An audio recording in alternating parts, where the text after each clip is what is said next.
Olá, seja muito bem-vindo a um episódio especial. Dois campeões estaduais se encontram na quinta rodada do Campeonato Brasileiro e claro que você vai saber tudo aqui na Flash Score. Então, tá curtindo pelo YouTube? Chega deixando o seu like, comenta quanto é que vai ser esse grande jogo no Maracanã. Quarta-feira, 9h30 estarei lá acompanhando tudo para você, Flamengo e Cruzeiro. Compartilha para os amigos e se é novo, se inscreve no nosso canal. E sempre que pintar o QR Code no cantinho na tela, você já sabe, é o nosso aplicativo Flash Score. É de graça, é 0800, é muita informação na palma da sua mão. Eduardo Gerac, se eu perguntar se teremos lei do ex nesta quarta-feira, você pode perguntar de quem? Porque dos dois lados, no banco de reservas, temos os ex se encontrando com as torcidas que eu acho que não tem saudade nenhum deles, hein? Tudo bem, Edu? Tudo bem, sim, Fábio. Abraço a você, a todas e a todos. Não, sem dúvida, né? Vai ter essa peculiaridade aí fora de campo, né? Nas áreas técnicas, ou seja, o Leonardo Jardim dirigindo o Flamengo e o Tite dirigindo o Cruzeiro. O Tite, né, que chega para essa quinta rodada do Campeonato Brasileiro com bem menos pressão sobre os ombros, né? Afinal de contas, conseguiu ganhar do Galo na final do Estadual Mineiro e agora, claro, tem toda a temporada pela frente para tocar o Cruzeiro aí no Brasileiro e nas outras competições que virão também para Raposa. Agora, a questão do lado do Flamengo, né, começando aí pelo time mandante, o Leonardo Jardim continua com as mesmas incógnitas, né, que o Felipe Luiz tinha. Por exemplo, na frente, Pedro ou BH? Quem que vai ser aí o homem referência do ataque do Flamengo, né? A gente, claro, tem essa questão em aberto, né? Lembrando que o desempenho na Série A dos dois, né? O Pedro jogou 3 vezes, uma assistência, 157 minutos, né? O tempo jogado aí pelo Pedro, não marcou nenhum gol e deu 2 chutes no gol, acertou um. O BH 3 jogos também, nenhuma assistência, 76 minutos, jogou bem menos, né, o Bruno Henrique. Nenhum gol marcado e também 2 chutes no gol, sendo um certo. Então, claro, essa é a primeira grande incógnita aí que a gente vai começar a acompanhar o trabalho do Leonardo Jardim, né? Porque não dá para dizer que domingo já apareceu o trabalho do Leonardo Jardim. Quem foi campeão carioca foi o Felipe Luiz.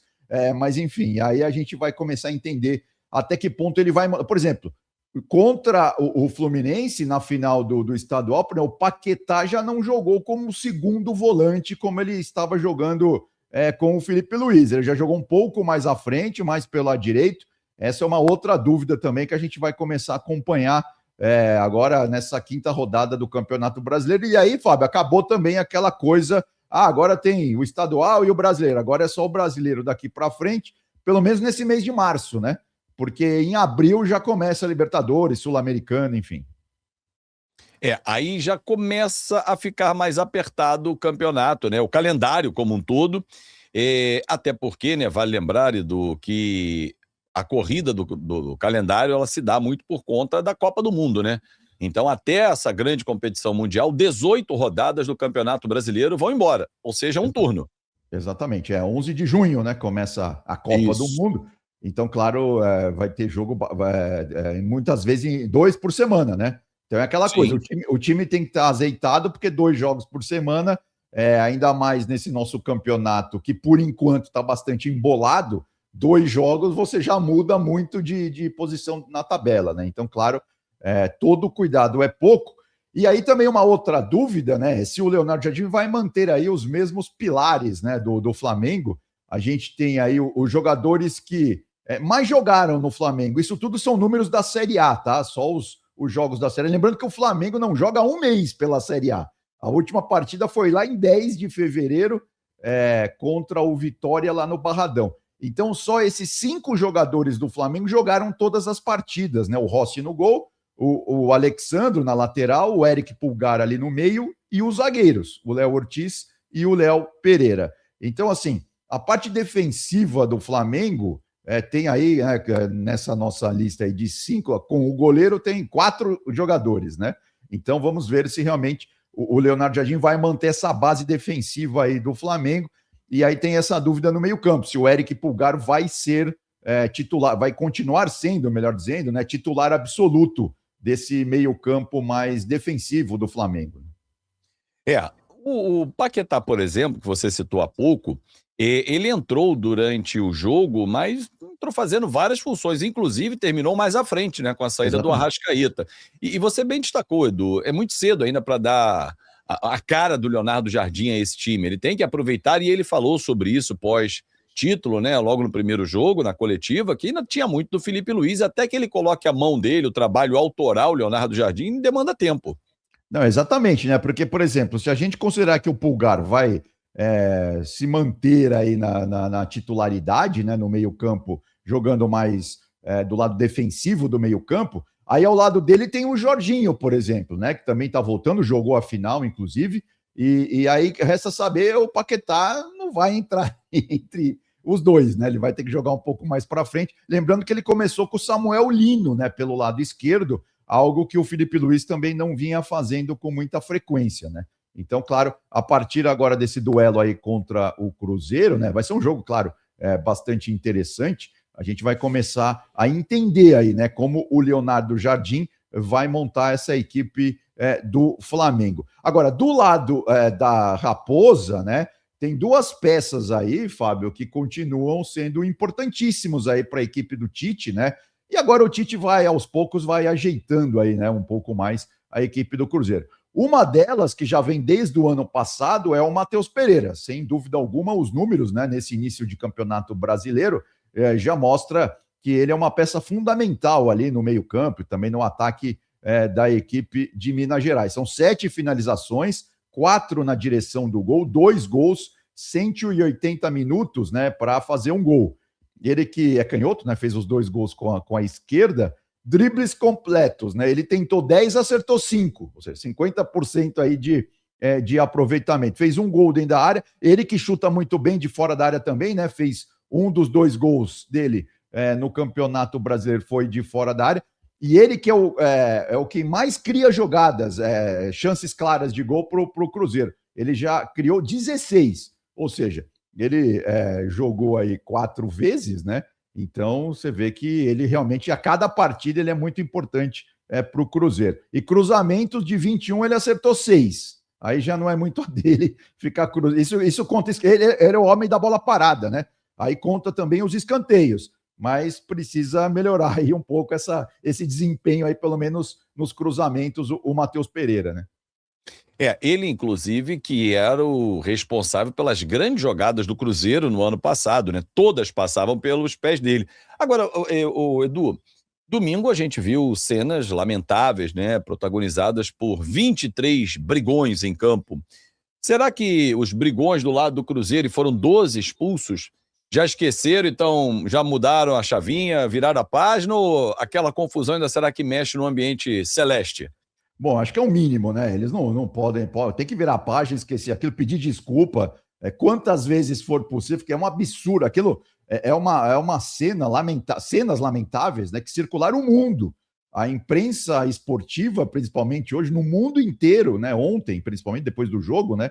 A gente está gravando isso aqui na terça-feira, foi uma coisa realmente absurda, né? O que aconteceu ali. Lembrando que o Matheus Pereira não foi expulso, tá? Ele foi um dos poucos que não foi expulso. A gente pega aqui o aplicativo da Flash Score, que tem todos ali os cartões vermelhos, né? O William, dos 11 que começaram o jogo, tá? O William, o Kaique e o Matheus Pereira e o Lucas Silva não foram expulsos. Os outros foram todos expulsos. Inclusive o Gerson, né? Que é o outro personagem que eu separei os números aqui, né? O mapa de calor dele contra o Botafogo, porque o Gerson tá tendo aí altos e baixos ainda com o Cruzeiro, né? Algumas partidas ele não jogou muito bem na final contra o Galo, apesar do Cruzeiro como um todo, né, ter jogado melhor. Inclusive, ele recebeu ali a nota 5.8 do nosso aplicativo aqui da Flash Score. Mas é claro, o futebol do Cruzeiro, né? Se o Matheus Pereira é uma peça importante que já vem desde o ano passado, o Gerson também vai ter que ser aquela peça. Afinal de contas, foi contratado para isso, né? O Cruzeiro gastou um caminhão de dinheiro para trazê-lo de volta ao futebol brasileiro.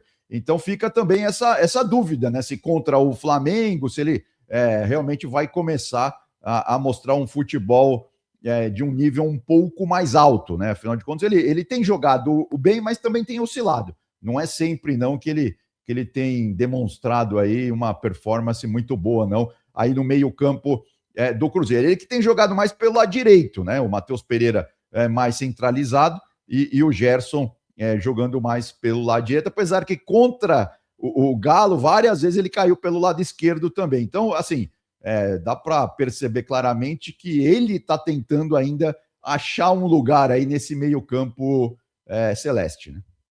E o curioso é que o Tite tinha trabalhado com ele no Flamengo, né? Então eu achei até que ele fosse encaixar mais fácil no time do Cruzeiro, mas assim, talvez o fato dele ter vindo do futebol russo, onde ele ficou ali 6 meses praticamente, né? E não jogou com tanta assiduidade, talvez falte ritmo de jogo a ele ainda. Exatamente, né? Eu acho que sim, acho que ele ainda vai se, aos poucos, né? Ele vai se inteirando aí, né? Vai se relacionando melhor com seus companheiros, vai buscando um entrosamento melhor, né? Vamos ver se isso começa a acontecer aí contra o Flamengo, né? Lembrando, claro, como a gente já disse, né? O Campeonato Brasileiro está meio exprimido nesse primeiro semestre, então, assim, não pode deixar ponto pelo caminho, ainda mais o Flamengo, né? Que tá já um pouco longe ali do Palmeiras, que são os dois grandes times que vão brigar ou devem brigar pelo Campeonato Brasileiro. Então, o Flamengo já precisa logo aí, nessa retomada do brasileiro para ele, né? Precisa, claro, somar pontos, ainda mais em casa, né? Afinal de contas, o Flamengo vai jogar no Maracanã. Alguém vai dizer assim no chat, Fábio e Edu, vocês também são alarmistas. O Flamengo jogou só 3 jogos, sim, o Palmeiras jogou 4. Exato. E a diferença de 6 pontos, ela não encaixa com mais um jogo do Flamengo quando ele fizer esse jogo atrasado. Exatamente. Então a diferença de 6 pontos e tem um jogo só a mais. O Palmeiras já abriu vantagem, o São Paulo, que está numa crise aí, trocando de treinador, também abriu vantagem. É bom realmente começar a correr, porque depois correr na direção, como parece que uma subida de ladeira, né? Lá na frente, o segundo turno, ele vai estar junto com fases decisivas de Copa do Brasil, de Libertadores, aí a pressão vai ser gigante em cima do Flamengo, né, Edu? O Flamengo tem uma derrota, né? Começou perdendo exatamente para o São Paulo, depois tem um empate, empatou com o Inter, né, em casa, e aí ganhou do Vitória no Barradão. São essas 3 partidas do Flamengo. Mas é claro, a diferença já está nisso. São 4 pontos para o Flamengo, 10 para o Palmeiras.